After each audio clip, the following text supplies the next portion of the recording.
Yes. Could you, what's the next step, do you think, for this defense? Where do you think this defense is? Where does it need to go? We just had a conversation about that. Obviously, expectation level here is to be the best defense and best offense, best kicking game.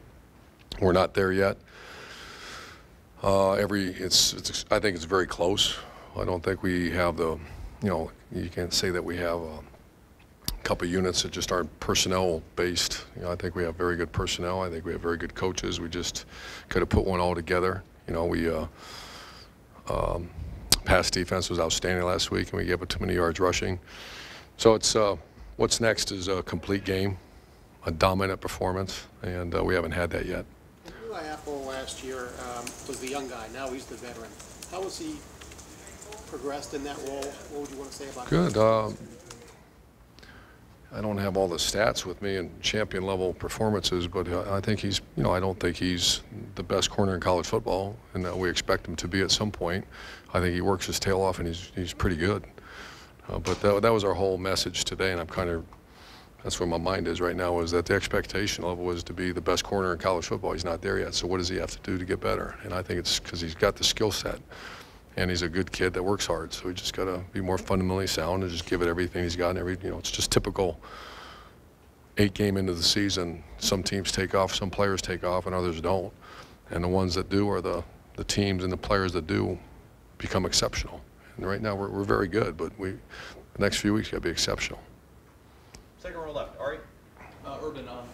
Going back to that, just what made Steve Miller, Curtis Grant, Evan Spencer. Steve Miller is as good a defensive end as America last year at the end of the season. Think about that. Stevie Miller was one of the best defensive ends in college football. Why? Why? And that's what I got our team thinking about that. Why? And that's a little bit, I just bring up Eli, very good player, but the next step. Urban, in the world of recruiting, I think getting a quarterback is probably the toughest position, or arguably the toughest position to identify. But can you speak to just a pure elite defensive tackle? How hard are those to find? How imperative is it for you to have one? And how is that maybe the rarest position in terms of finding a truly elite guy? Oh, that's probably the most premium. That and defensive end are the ones that, you say that in quarterback, corner. They're all elite positions, critical positions. But that's so many times those guys are developed.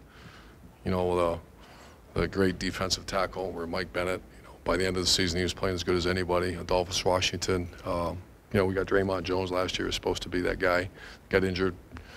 We have some guys in the program right now, Mike Hill, Donovan Munger, that were supposed to be there, and they're maybe a little bit slower developing than we thought. So to answer your question, that is as critical position as there is. You never turn down a good defense lineman. And they have to be developed. When you're out there mapping out how you're going to go about getting these guys, when you see a premium defensive tackle or an elite one that I think is developed earlier, will you go to any extent, anywhere to go get that guy? I think you know the answer to that, of course. Yeah, we'll go, go to any extent. We'll follow the rules and do the best we can to go get the best defensive tackle in America. And absolutely, that's a premium, like a quarterback. That's a premium position. Front row middle, Dave.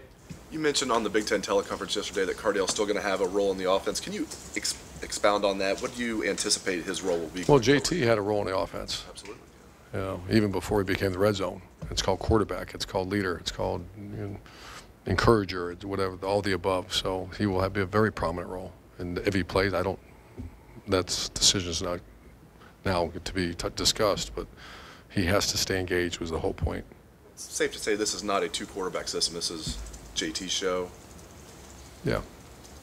JT's starting the quarterback. Front row right here. Austin?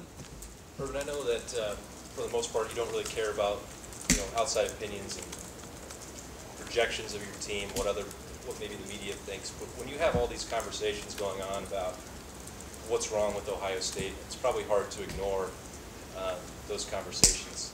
Do you feel like this team is being held to a higher standard than normal run-of-the-mill program? Oh, sure. There's probably 10 programs in America that held an extremely high standard, and we're one of them. And you made the comment that I those conversations I'm not part of. I'm part of really important ones in that how do we become the best defense, best offense, best special teams in America, and that's hard to do. You know, I think the way we finished a year ago was a perfect template. That hard to say there was a better defense, hard to say better offense and better kicking game, but that's, you know, that's Camelot. That's everybody's working to get there. This is a similar, you know, topic with when these rankings come out, the playoff selection. That's another maybe distraction. But do you see a team right now out on the field, Saturdays out on the practice field, that is a playoff caliber team? I have no idea. I think we have a very good football team, and I think we got to keep getting better and better and better. That's all I can worry about. Front row right. Tim? Yeah, Urban, did Joshua Perry practice today? He did. He did some stuff. You know, it was more like I used to call it the Shazier practice. When Shazier was had some injuries, he was behind everybody and getting mental reps and all that. And tomorrow he's going to actually run around. So they've upgraded him to probable. And as you watched video from last week, what did you see out of Booker? And obviously Cameron Williams can't play in the first half this week. Is he still? He was still going on the trip, correct? Yes. Yeah. Yes. But what did you see? How valuable is the experience that especially Booker got? You understand? Well, it's game changing. I mean, that's a career changing experience that you get right in them. And he played a little bit the week before and did very well. And he's got, you know, he's a young player still. Sophomore, a real sophomore, didn't redshirt, and a guy that has really good potential, works real hard at it. So. And front row left, last question with Doug, please.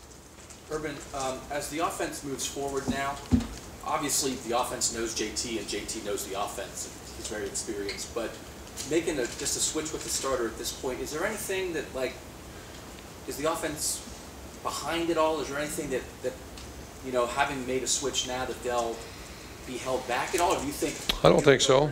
I think we played our best game Saturday. You know, we not necessarily throwing, but we made a decision. You do take. It was one of the best games the last 4 years against Penn State. So, you know, to score 38 points against that team, run for 350 yards, and I hear what's wrong with the offense. That's one of those, like, what'd you just say? What's wrong with the offense? Offense is great. You know, we just have to be more consistent in the throw game, and then, I guess, what do you work on then? If you're throwing the ball much better and you run the ball like you did Saturday. The thing I'm looking for is consistency, which every school in the country is looking for that. We have not blocked people like that at a consistent level, and we have. So we have to, this is the same message the team just got. You're exceptional if you can do that each week, and we're not exceptional, but how many teams are there? So I see a very positive curve on both sides of the ball, and on kicking game, very positive. In making the change at this point in the year, obviously when you decided to start Cardale, you want him to succeed, you think he'll succeed. Why do you think maybe it didn't work out maybe as well as you hoped it would when he won that job? You know, I don't know that. I don't know that. I have my opinions, which I'm probably not going to share right now, but I just, you know, the kid's 10-0 as a starter. He just threw for 300 yards a couple games ago, and you know, once again, your average margin of victory, I think, is 21 points or something like that, and you won 20 straight games. I don't, you know, what's the you know, why didn't things work out? I think they're working out okay. You know, I'm not panicking, and he's fine, and he's just got to get better and work on his game. And you know, when you know, I hear a question over here, what's wrong with Ohio State? Why aren't things working out? Everything's fine. We're just trying to get a little better each week and win a game. Try to win number 8. That's all our focus is.